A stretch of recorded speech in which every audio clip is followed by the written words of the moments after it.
We've still got a solid gain for the Dow. It's up 341. Modest gain for the S&P and the Nasdaq. A look at Yum Brands. That's the parent company of Pizza Hut. Do you know that Pizza Hut is ditching the word pizza from its name, at least temporarily? They're going to go by Hut. I like it. For now, in coordination with the start of the NFL season. Look who's here, Barstool Sports founder and president Dave Portnoy. You're the pizza guy. What do you make of pizza? What's he up to? That was cruel, Portnoy. That was absolutely cruel. I'm here, Stuart. I'm here. I'm glad you're here, okay? They were in my ear, the producer. They didn't get the bit. They're like, he's coming here. He's coming here. I know. I'm doing a bit. What do you think? Pizza Hut dropping the word pizza. At first, I didn't really get it. But I'll say this, Stuart. We do business with Pizza Hut. And we want them to spend lots of money with Barstool. So I think it's a brilliant move. Whoever came up with that, I like it. And they're thinking smart. It's football season. There it is, the football with the Hut. And, you know, they got to spread this message. They got to find some new media vehicles that cover football and maybe do a little bit of an ad spend to let people know what's going on so they don't get confused. And Barstool Sports is ideally situated to pick up a little pizza business, right? Absolutely. You don't say. No question about it. You don't say, Stuart. I always try to give you a plug whenever I can, Dave. You know that, don't you? You know, I'm the pizza guy and we cover football, so it seems like a natural marriage. Let's have a look at golf for a second. Scottie Scheffler.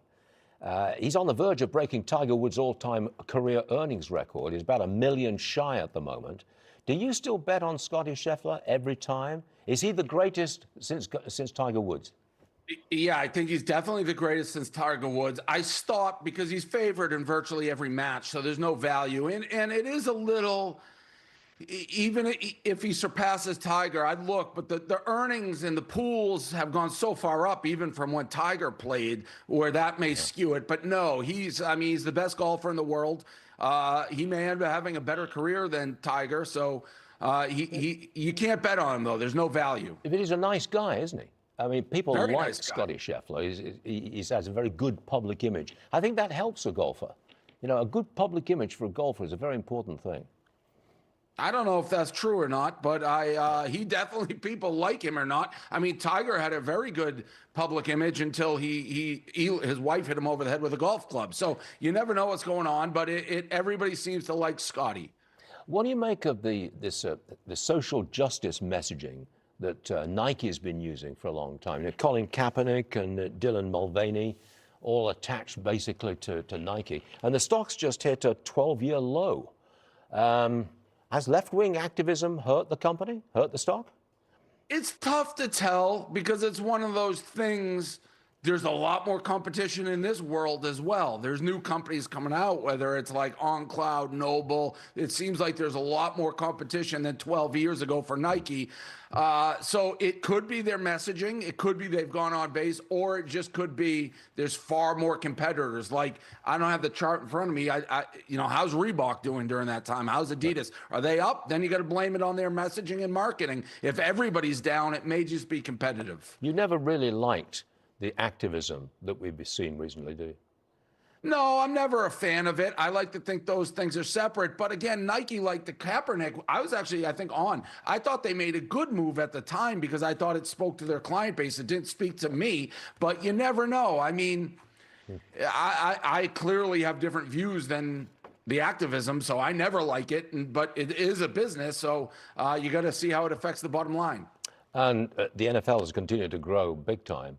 In fact, we had Roger Goodell. He's saying it's a good idea if we extend football, American football, overseas. He says there's no doubt that the league will add teams outside the United States.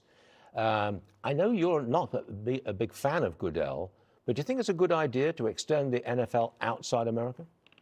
It's a good idea for the owners, I suppose. It's a bad idea for fans. Like, no NFL fans want to be traveling to London or places to watch play with weird times. I don't think the players do it, but like any business in the world, once you think you've saturated a market, you got to continue to look to ways to grow. I hate it. I think it's bad for the fans. I think it's bad for the game. I think the games overseas stink. There's not enough practice time. But this guy doesn't care. You think this guy hid concussions. This guy does not care. It's just expanding the bottom line. That's all he cares about. So for the owners, good. For everybody else, bad. Yeah, but Goodell has really vastly expanded the NFL. It's a much more valuable sport these days.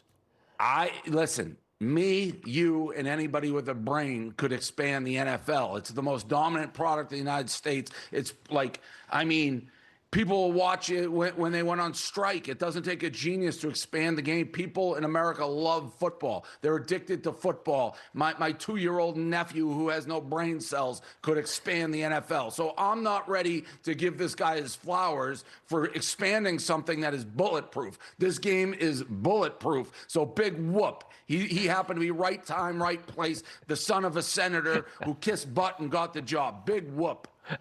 We thought we'd give you an opportunity to vent. Why not? It's Friday. You got a weekend coming. Go for it, lad. Go for it. Go for it. I can't remember. Who's your team? New England Patriots. 6-time World Super Bowl champion New England Patriots. Tell me why they're so unpopular. I don't know much about football, but I do know that the Patriots, everybody loves to hate the Patriots.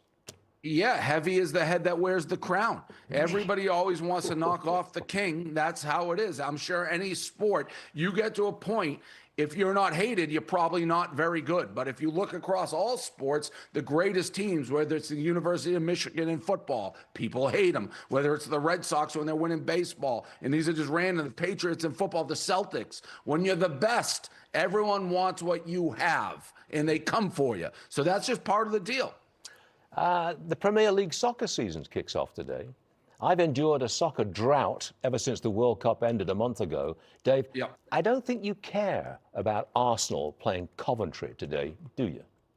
I don't care about that game. I always root against Arsenal. I am a Tottenham fan, and we had a great offseason. So I think this year we could start stocking the trophy case in Tottenham. It's been a rough little stretch, but, you know, let's go Coys. You didn't tell me that. I always thought you disliked soccer intensely. No, listen, I went out to London and I got a phone call out of the blue from Sir Harry Kane. And Harry Kane played for Tottenham at the time. Yeah. He said, I'd like to do a pizza review with you. So we did a pizza review in London, and I became a Tottenham fan because of that. That was probably like, I don't know, 6-7 years ago. All right, very good. Last one, before you go, I want to talk crypto. Yesterday, we had Coinbase chief on the show. He says there's a chance that Bitcoin hits $100,000 by the end of this year. And he credits Trump for making the U.S. the leader in crypto. You get a lot of headlines making a forecast like that. $100,000 by the end of the year when it's 77 now. You going to buy any more Bitcoin, Dave?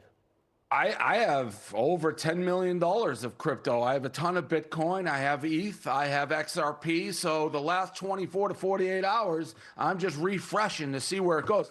I also predicted it the morning of and told people on my stock show, I said, if I'm buying anything right now, I think Bitcoin's good time. So that was brilliant. Like I had a crystal ball. But listen, the thing about crypto is people make bananas predictions, assumptions. It depends. You can go down your scroll and one person will say it's going to 1 million and the next person will say it's going to 0 in the next 15 minutes. So I don't know what to believe. It's push, push, push. Everyone's got an agenda with what they're doing with it. I do think Bitcoin's too big to fail, so I'm glad I own it. I've got to end it right there. Flat out of time, but it's always a pleasure, Dave Portnoy. Come back soon. All right, sports fans. More Varney after this.